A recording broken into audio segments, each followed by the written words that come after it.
You have some very passionate people who feel like they are not protected and feel like they're treated as outsiders because they're people of color, because of their religion.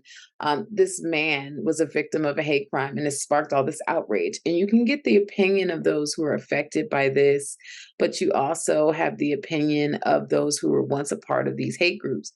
The idea of white supremacy being an entire identity in everything he ingested, he reinforced it, was very eye opening for me. The idea that someone that is in this space of a hate group, it's what they listen to, music is what they ingest in news, it's what they watch on TV, it's their whole entire identity. It can be all encompassing. The idea of also combating against this mindset, not with anger, but with love, and maintaining your humanity in the space of hate, I thought was another big takeaway from this. Disturbing reminder of the dangers of the real world. One of the quotes that stuck out to me was the line where, had this been someone who were white, there would have been a lot of outrage, a lot of reports, but because it was a marginalized group, initially it would have been forgotten. And that sticks out for me in the sense that it does sometimes feel like some of these stories will only come to light when there's just enough outrage. I also found it very enlightening listening to the ex-supremacist who I feel nailed it on the head, where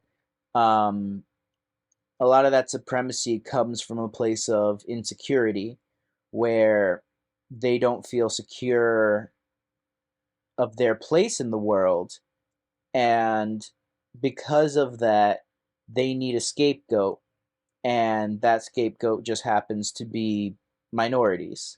The film itself shows flashbacks to community demonstrations and peaceful protests that occurred soon after the murder of Singh Gill.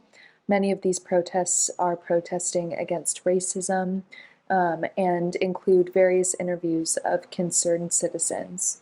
Many of the conversations struck me as relevant to discussions that we are still having today, and it is very unfortunate to say that it doesn't seem like lots of progress has been made in the last 20 plus years. There are also various other leaders in the community, as well as former white supremacists who reflect on hate crimes and Gill's ultimate sacrifice 22 years later. And overall, I thought this documentary style short film was very important, very necessary for people to see, especially in our current climate. And it was also a very good reminder that hate is not inherent, hate is learned. It also goes to show how deep-seated and long-standing some of these issues are, with hate and how it can kill, and white supremacy here in Canada did a great job at just showing us over the last 20 plus years, even just the lay of the land. And again, I think it's an important subject matter. So for that reason, I'm glad this piece exists, just to help raise more awareness. Let us hear from different people, on the ground, as you'd say, with the situation, those really fighting for the equality. The whole thing was put together really well.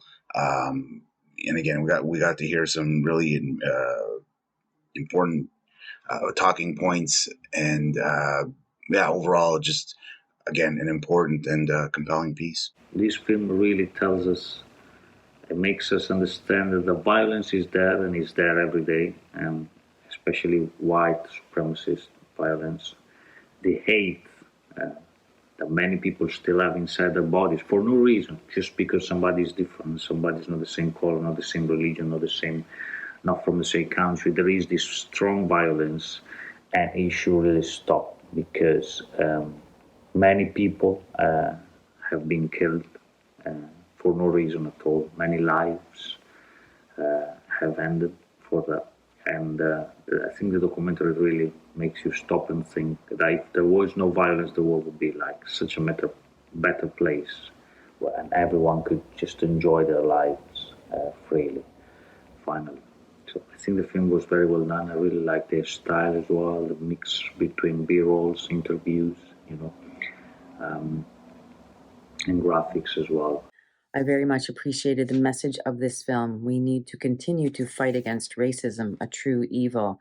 It was so sad to hear about the murder of Nirmal Singh Gill by white supremacists and read about other recent killings in the credits also. He was an innocent man who was targeted. Hatred killed him. The passionate interviews were well selected in this film. I also appreciated the footage of the marches and rallies.